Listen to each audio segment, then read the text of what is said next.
In today's episode of Shield Hero Cut content, we're gonna cover episodes 7 and 8, where a lot of the missed scenes and interactions focused on building our main characters, both as individuals and as a team.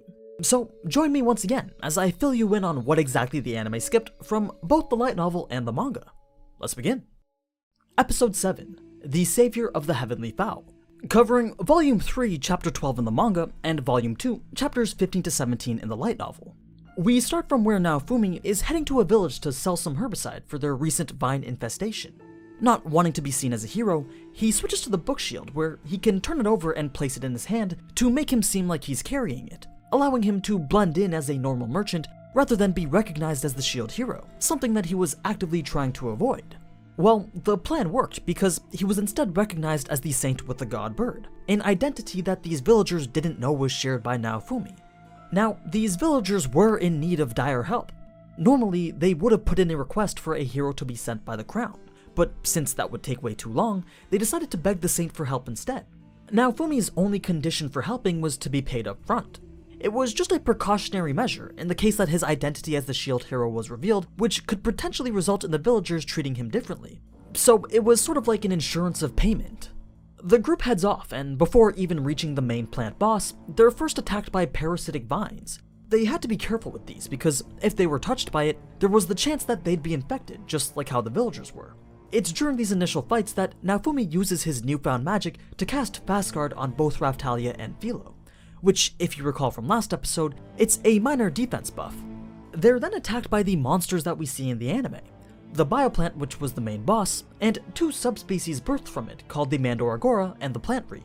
The flower-looking Plantriwe was a humanoid creature made from vines that attacks with a cloud of poisonous pollen, while the Mandragora was an immobile fortress-type enemy that spit acid from its vines in order to stun its target so that it could slowly drag it in and then eat it. It's while confronting these monsters that Naofumi comes across a weird exception to the shield's rules. Remember, he's not supposed to be able to use anything other than the shield and its innate powers when attacking, right? Well, did we not just see him use the weed killer to attack and eliminate the bioplant? I'm pretty sure that doesn't classify as attacking with his shield, so why didn't the shield prevent him from using it? Your guess is as good as mine, but Naofumi suggested that the shield didn't see the monster as an enemy to be attacked, but rather as just a plant that was forcibly being removed from the area. A process that was no different from mowing the lawn or pulling some weeds. But that made him wonder, how was the shield able to judge between what was an enemy and what wasn't? So he theorized again, maybe the weed killer just wasn't a weapon, and just like how holy water was used to kill undead, you can use this weed killer as a tool to get rid of giant poisonous plant monsters. If I had to guess though, I'd say that it's because the potion was a direct product of the shield, and because of that, the shield was okay with it being used. But whatever it was, Naofumi didn't really care that much. As long as it worked, he was happy. Now, in the light novel, there was a bit more danger to the fight because the entire time that Philo and Raphtalia were taking on the bioplant, Naofumi was holding the aggro from both other plant monsters, all while trying to provide support with his various shield effects. He used Airstrike Shield for makeshift platforms, and then Shield Prison for temporary protection from the vines. It's only after realizing that his defenses were high enough to literally nullify every attack that he decides to nonchalantly walk up to the roots and pour the weed killer on it. Having defeated the plants, as is his usual routine after every fight, he absorbs the remains of them to unlock some new shields, the bioplant, Plantriwe, and Mandragora shield. This also gave him access to a brand new line of tree-related shields, with plenty more to be unlocked. Though out of the 3 that he just gained, the bioplant one stuck out the most, due to its plant reform equip bonus, this allowing him to imbue a seed with magic. He decides to test it out with one of the bioplant seeds, which results in a display showing its entire stat and ability line. Turns out, he's able to change each of these properties and their levels in exchange for some of his mana points. Curious as to how far he can go, he attempts to put all of the points into growth. Seeing that it worked, he smirks at the thought of the true miracle seed that he can make with this ability, along with all of its potential profits. That is until Raphtalia brings him back to reality. So they head back to the village, but Naofumi was still curious about the abilities of his newly unlocked plant shields. Looking at it closer revealed that the bioplant shield actually had chemistry with the Mandragora's plant analysis ability. So after sleeping with the Mandragora shield equipped to passively gain equip time in order to unlock the shield's ability, he decides to try out plant reform once again, to find that more seed information was now available to him. It gave descriptions and additional modifiers to the seed, Now being able to understand the settings that he was adjusting, he sets the seed's expansion rate to 4, its food production rate to a 15, its ability to grow in any type of soil to a 6, its resistance to diseases a 4, then unsure as to what intelligence meant, he thought it was best to keep it at a 1 so as to prevent a hostile takeover from autonomous plants. Then he upped its growth rate to a 15 and minimized its ability to turn into a monster by setting mutation to 1. As for the dried seed growth modifier, he changed that option from mutation range expansion to quality improvement, essentially turning it into the fruit making machine that we see in the anime. Now, the second arc of this episode comes from the extra chapter of the light novel, and it's a bit different because rather than showing events from Naofumi's point of view, as all the other chapters do, this chapter's told from Raphtalia's POV. It's meant to show in a comedic way Raphtalia's feelings towards Naofumi and his lack thereof towards Raphtalia. There was actually a pretty funny scene skipped where it's just Raphtalia and Naofumi in a room alone. Raphtalia only has a towel on. Now, before you get too excited, it's because Naofumi wanted to try some new medicine on her in order to treat the scars on her back. However, Raphtalia had different plans in mind. And yeah, it's pretty much exactly as you think. You see, ever since her initial bath in the hot spring, she became really caught up in thinking about the sign that she saw. And because of this, she really wanted to get Naofumi to take a bath with her. So what does she do? She drops her towel and proceeds to ask how her naked body looked. At this point, she wanted him to really see her and comment on her matured appearance. But Naofumi was just looking to see if the medicine worked on her scars. He didn't flinch or even respond at all in any way that Raphtalia wanted. All he said was that she's changed a lot. Of course, this was extremely embarrassing for Raphtalia. All she wanted was to be seen and treated like an adult, but as things were now, she knew he would continue to keep treating her like a child. The only thing left that she could think of was to just confess her feelings. And in typical anime fashion, as she was about to, Philo walks in, sees Raphtalia naked, and proceeds to follow suit. Which is now my cue to move on to the next part of the story. And no, nothing happened after that. This was more of a scene intended to highlight the contrasting views that Naofumi and Raphtalia have of each other. The rest of the hot spring arc is pretty much the same, and the end of the episode then leads back into the main story of the light novel, opening up the Dragon and Curse Shield mini-arc, leading us nicely into episode 8, Curse Shield, covering chapters 18 to 20 from the light novel's second volume, and chapters 12 to 13 from the manga. Right from the beginning of the episode, there's quite a few interactions that were skipped between the three of them. You see, as it was getting pretty late, both Philo and Raphtalia were getting ready to sleep. Raphtalia is setting herself up in the carriage, when she decides to call out to Naofumi and say that they should sleep together. Naofumi, a bit confused by this, assumes that it's cause she's lonely or having bad dreams again, so he tells her to just sleep next to Philo. Of course, that wasn't what she intended with her request, so she decides to ask another question. She asks if there was anyone he liked back in his own world. He responded no, but what did come to mind was the thought of bitch, and that started to piss him off a little bit. He's able to put that thought aside, and he starts to contemplate his time with Philo and Raphtalia. He thinks that maybe he's pushing them a bit too hard. After all, they are both still just kids. Raphtalia may look like a woman, but inside, she's still a kid trying really hard to act like an adult. And it's because of this mentality that it brings us back to this belief that he needs to treat them as if they were his own kids and raise them as such. It's a little bit after that that Philo has her own conversation with him, asking why out of all the eggs, she was the one that was picked. Naofumi said it was just random luck, but he's happy she was the outcome and couldn't imagine it any other way. These were just sugar-coated words to make Philo feel better. He didn't actually feel that way because deep down he saw himself as the villain. He wants to set Philo free and make the world a better place for Raphtalia, but he wasn't strong enough to accomplish any of that. So all he could imagine was having to keep these kids as his slaves forever, which was an outcome that he didn't want to accept. He couldn't have it be that way. It just wouldn't be fair to Philo and Raphtalia. Philo then goes on to talk about how she heard that she was cheap. Turns out that during her evaluation with the slave trader, he commented on how she was only worth about 50 silver coins. You see, Philo actually came from 2 flightless Philolials, and as such, would have been raised to be eaten. But the slave trader speculates that it's either because she was with the shield hero or ate the chimera meat that she grew up to become the queen she is today. You can imagine that something like this would have a lasting effect on Philo's view of herself. Hearing herself being called cheap made her have a fear of being abandoned.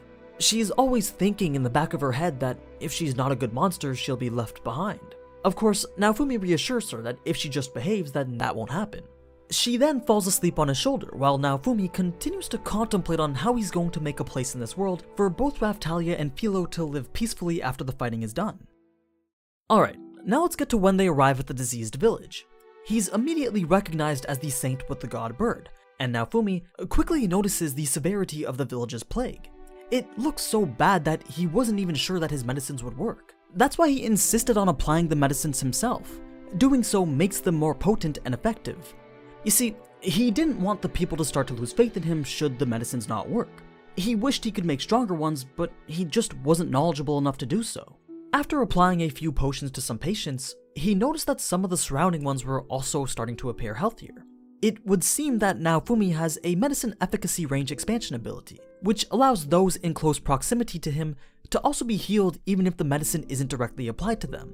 Now aware of this, he gathers as many sick villagers as he can and has them form a circle around him, allowing him to use a single medicine to heal all the villagers. Of course, this only made them slightly healthier. It didn't fully eliminate the disease, and Naofumi wasn't pleased with these results. He wanted to cure them, not just give them a temporary solution and then leave. It's the little thoughts like these that really highlight the contrasting views between him and the other heroes.